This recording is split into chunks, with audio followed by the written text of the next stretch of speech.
Mungkin ada lagi? J, monggo. Di belakang dulu J, monggo Pak.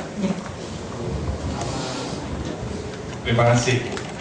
Kalau lihat cerita tadi kayaknya enak bener gitu ya.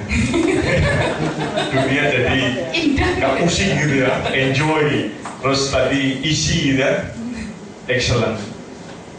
Yang jadi pertanyaan saya, kalau saya lihat cerita tadi itu kan bapaknya, ibunya, anak-anaknya mengkomunikasikannya enak. Ya, bapak sering ngujang, ya itu di keluarga yang kumpul, ya. Pertanyaan saya adalah,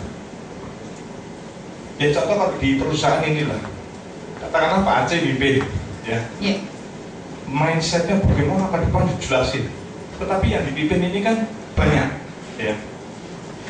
Betapa sulitnya untuk menjadi mimpinya sama, ya. Kalau tadi mimpinya bisa digiring kan, ya, oh ingin ini didukung, jadi didukung, kelihatannya enak. Nah, itu pun kalau dikaitkan dengan bagaimana memimpin keluarga yang tidak kumpul, ya, bagaimana supaya komunikasi. Tadi saya lihat masalahnya di kuncinya adalah komunikasi, ya, bagaimana ngerti maksud ke bocah ini apa, bocah mau kemana itu diberi seluas-luasnya. Tetapi kalau orang yang keluarganya pisah barangkali, ya, kemudian lingkungannya, ini lingkungannya tadi kan di rumah, ya, sehingga ini sangat berpengaruh. Tetapi kalau anak-anak yang luar, ini juga mempunyai lingkungan-lingkungan yang mempengaruhi, ya, ini kan tidak mudah, ya.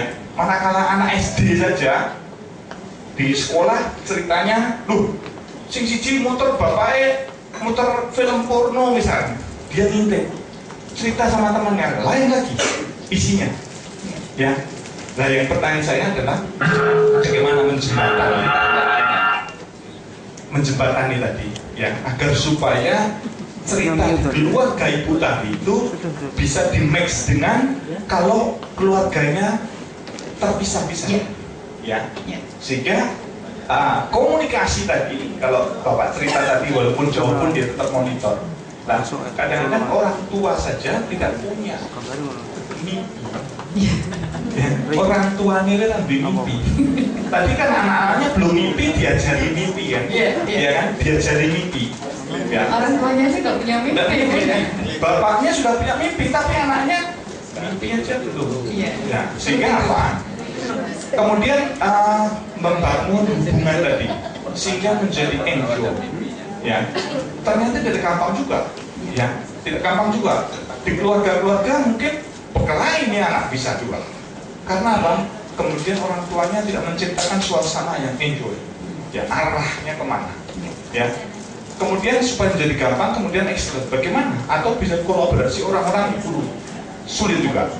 Nah, ini coba memberikan trik agar supaya di mix tadi keluarga yang kumpul dengan keluarga yang terpisah, bagaimana ada ide, ada komunikasi yang baik. Terima kasih. Terima kasih Pak. Ya, nanti Pak Dodi akan menjawab lebih detail karena beliau ini yang akan memimpin mimpi, gitu kan. Tapi kami adalah keluarga yang terpisah Pak dulu. Bapak ini berada di Jakarta, saya dan anak-anak berada di Salatiga, gitu. Jadi selama setiap minggu Bapak pulang, kemudian balik lagi ke sana lagi, itu terpisah. Kami keluarga terpisah. Dan ini tidak ujuk-ujuk, gitu. Tidak ujuk-ujuk jadi seperti ini, gitu kan? Monggo Pak Dodi. Pakai nangis darah gitu. Pakai nangis darah. Repot, agak berat seperti itu. Itu sebuah pilihan. Kalau kita melihat lingkungan sekolah seperti itu pilihan buat kita mau masuk ke sana atau tidak. Prinsip dasarnya adalah sebisa mungkin disiapkan dasar yang kuat untuk memasuki arena yang abu-abu. Daerah sekolah itu kan daerah abu-abu, jadi benar dan salahnya kadang tipis. Guru bilang kamu harus begini, tapi Pak Guru melakukan hal yang sebaliknya. Misalnya, kalau upacara bendera itu harus tertib, kamu menghormati sang saka, ini negara kita. Lalu juga di sebelah sananya, barisan Pak Guru dan gurunya ngobrol deh. Itu kan daerah yang sering menimbulkan pertentangan konflik. Maka basicnya harus kuat. Dasarnya di mana?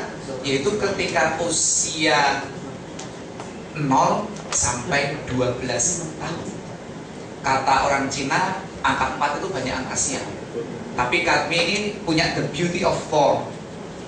Tujuan pendidikan kami ada 4, yang disebut dengan intellectual curiosity, creative imagination, art of discovery, dan noble attitude. 4. Dasar pendidikan kami juga 4. Kami memulainya dengan iman.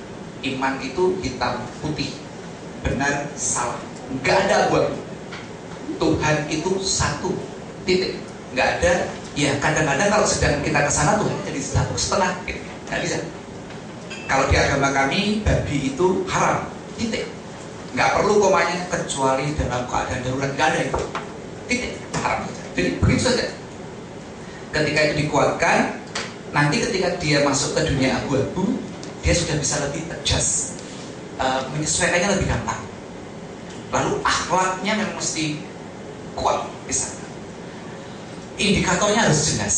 Sebagai contoh, kami terkagum-kagum kadang-kadang, sok gimana ya, ini orang tua mengagumi anaknya sendiri. Tapi biarlah Bapak Ibu, saya ceritakan. Ketika di Singapura itu kan dunia penuh keterbukaan sih. Jadi keleknya terbuka, pahanya terbuka, semuanya kan serba terbuka. NS itu satu-satunya yang pakai jilbab di 2 kampusnya. Ada sekitar 1000 sekian mahasiswa. Dia ada yang pakai jilbab satu-satu. Kemudian ketika dia di MRT, saya dapat cerita begini, Allahu Akbar.